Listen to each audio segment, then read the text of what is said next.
سب سے پہلی بات تو یہ ہے کہ ٹرمپ نے اور بنیامن نتنیاہو نے رمضان کے مبارک مہینے میں جہاں پر پوری دنیا کے مسلمان رمضان میں روزہ رکھتے ہیں، عبادت کرتے ہیں راتوں میں، ایسے مبارک مہینے میں انہوں نے مل کر ایران پر حملہ کیا ہے اور یہ بھی نہیں سمجھا کہ مبارک مہینہ رمضان کا ہے، مگر خیر وہ تو انسانیت کو نہیں ماننے والے ہیں بنیامن نتنیاہو، اور جو حملہ ہوا ایران کے اوپر ہم اس کی مذمت کرتے ہیں، اور خاص طور سے جب جنیوا میں بات چیت کے ذریعے سے ایک بریک تھرو ہوا تھا، اور ہو سکتا تھا کہ اگر وہ بات چیت کو مان لیتے تو جتنے نیوکلیئر سٹاک پائلز تھے ایران کے پاس وہ شاید استعمال نہیں ہوتے، مگر اب انہوں نے مل کر ایران پر حملہ کیا جس کی وجہ سے 200 سے زیادہ لوگوں کی موت ہوئی ہے، اور ایک لڑکیوں کے اسکول میں 108 جو بچیاں اسکول میں پڑھتے ہیں ان کی موت ہو گئی۔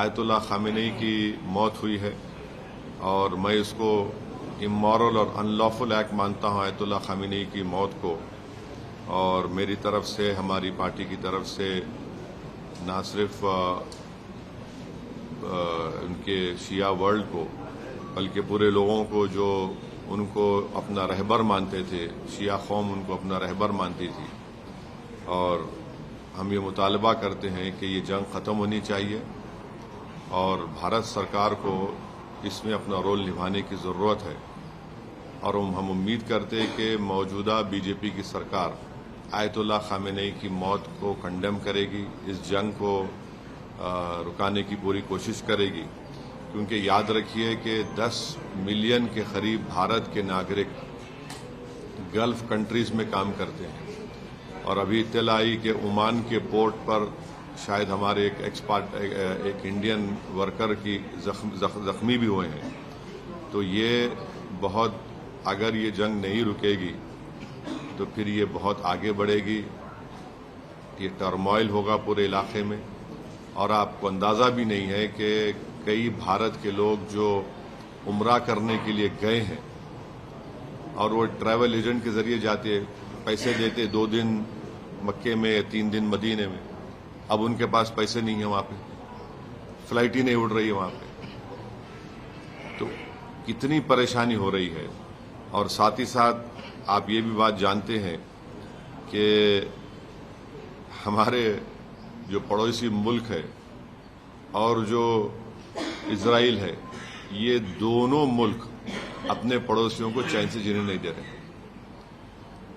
افغانستان میں حملہ، اور پھر اسرائیل جو ہے بار بار جون میں ایران پہ حملہ کیا، اور اسرائیل بنیامن نتنیاہو نے 70,000 سے زیادہ فلسطینیوں کا جنوسائیڈ کیا۔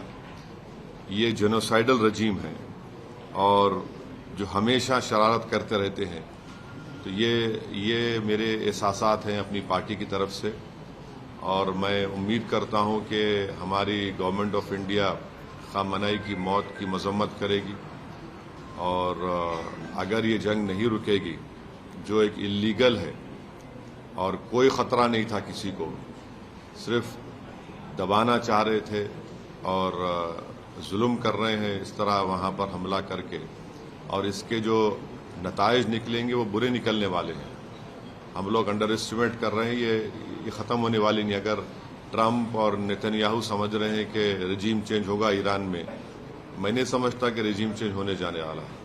سر، پورے ویشوک پٹل پہ پہلے یہ جو ٹیرف کا وہ آیا، اس کے بعد وینزویلا کی جو گھٹنا گھٹی اور اب یہ گھٹنا، اس کو آپ کیسے دیکھتے ہیں؟ کیونکہ امریکہ لیڈ کرتا رہا ہے۔ نہیں، دیکھیے، جتنا انٹرنیشنل رول بیس آرڈر تھا وینزویلا پہ حملے کے بعد وہ ختم ہو گیا، اب اور اس کو آپ ختم کر دیے جب آپ اسرائیل کے ساتھ مل کر ایران پر حملہ کیے۔ جنیوا میں بریک تھرو ہو گیا تھا بات چیت کا۔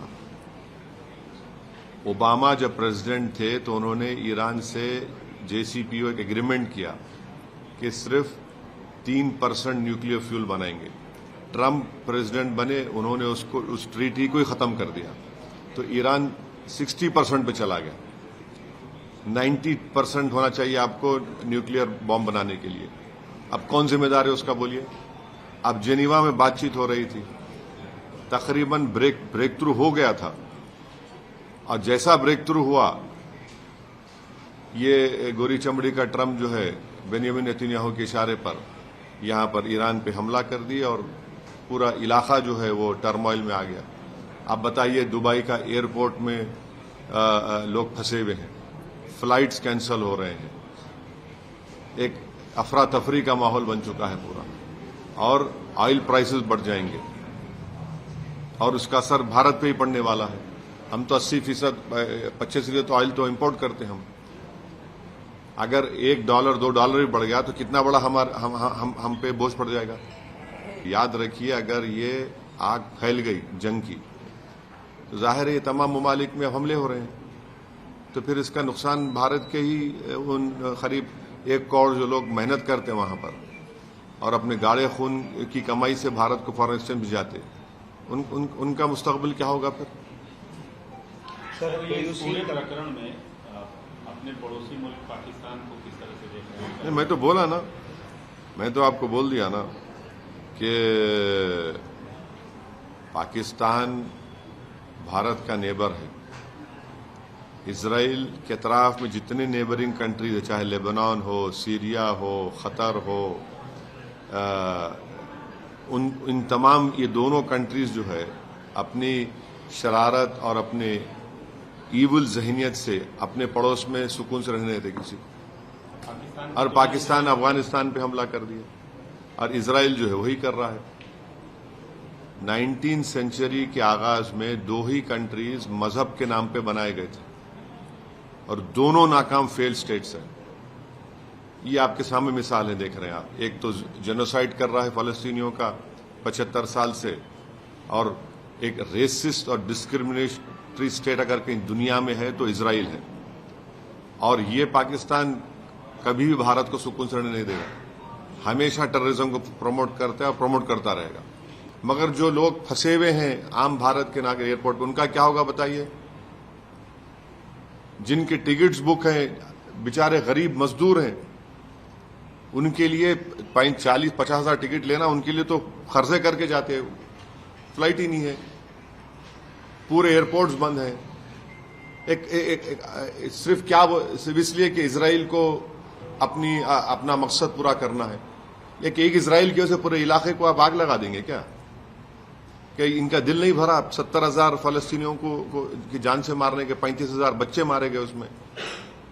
بھارت کے کئی لوگ عمرہ کرنے گئے, رمضان کا مہینہ ہے, وہاں پھنسے ہوئے ہیں وہ لوگ. میرے کو کئی فونز آ رہے کہ ہمارے پاس پیسے نہیں, ہوٹل والے ہم کو بول رہے دن کے 5,000 روپے دو. کہاں جائیں گے وہ لوگ؟ 10 ملین لوگ وہاں پر ہیں, کتنا سیکنڈ ہائیسٹ فارن ایکسچینج آتا ہے ہم کو. کیا ہوگا پھر اس کا؟ آئل کی قیمت بڑھ گئی, کیا ہوگا پھر اس کا؟ تو یہ خالی سٹیٹمنٹ دینے سے اور رجیم چینج کی اگر کوشش کر رہا ہے نیتنیاہو, وہ تو نہیں ہونے والا. اگر یہ کیا ہم ورلڈ وار 3 دیکھنا چاہ رہے ہیں کیا؟ ہم ورلڈ وار 3 دیکھنا چاہ رہے ہیں کیا؟ بولیے آپ. اگر یہ پھیلے گا تو پھر ایک کے بعد ایک تو پھر تو حالات ہاتھ سے نکل جائیں گے نا. کیا ورلڈ وار 3 دیکھنا چاہ رہی دنیا؟ تو پھر یہ تو اسی راستے پہ نہ چل جائے خدا نہ خاصہ.